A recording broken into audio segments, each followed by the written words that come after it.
Christian Soenbach, the wine grower of the parish of Hernals, lived with his wife and a very beautiful girl, Adelgunde, on a small estate on the banks of the river Als.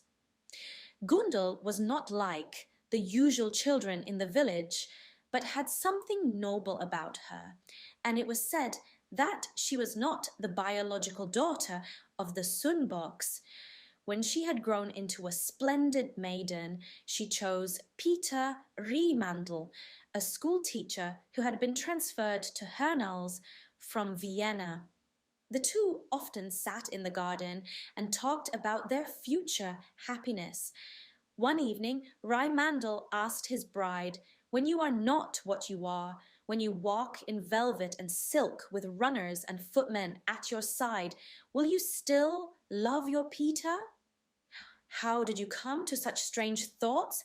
replied Gundel. But Peter, who already knew of the girl's origins, pressed the bride further. "I dreamed that you were a noble woman. Leave me my worries and tell me if you will still love me, the poor helper." Then Gundel solemnly swore, "Whether velvet and silk cover my body, I will stand by you as I stand by my God, and the bells will ring on Good Friday before I let you go." A few days later, a carriage stopped at the gate of the wine cellar, and a nobleman, accompanied by 2 servants, got out and entered Soenbach's room. It was the Count of Stolzenberg, who had come for his child, Gundel. But the girl loved her foster parents too much, hugged her mother and said, "You are the right parents. I'm staying here." "You will not do that," cried the Count. "Know that it is in my power to take you away from here by force, for you are the daughter of the Count of Stolzenberg." "I will stay here," Gundel repeated. "The bell will ring on Good Friday before I leave my dear parents here." After discussing the matter with the people, the Count decided to leave his daughter there until Easter, so that she could get used to the idea of leaving the gloomy, holy week down it.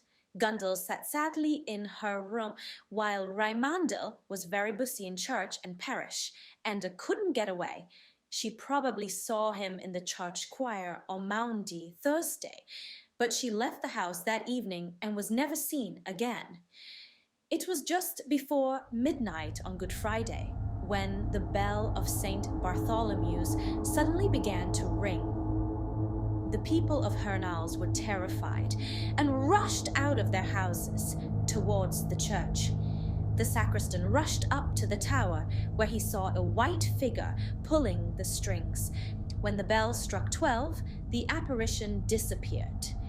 On Easter Sunday, however, the body of a young girl was washed ashore at St. John's Chapel in Hernals. It was Adelgunde. Since then, every year on the night of Good Friday, 3 peals of bells have been heard from the tower of St. Bartholomew's Church. It was only when the old church was demolished that the ghost disappeared. Peter Riemandel, however, ran from the cathedral to the canvassing table to march against the Turks. He was never heard of again.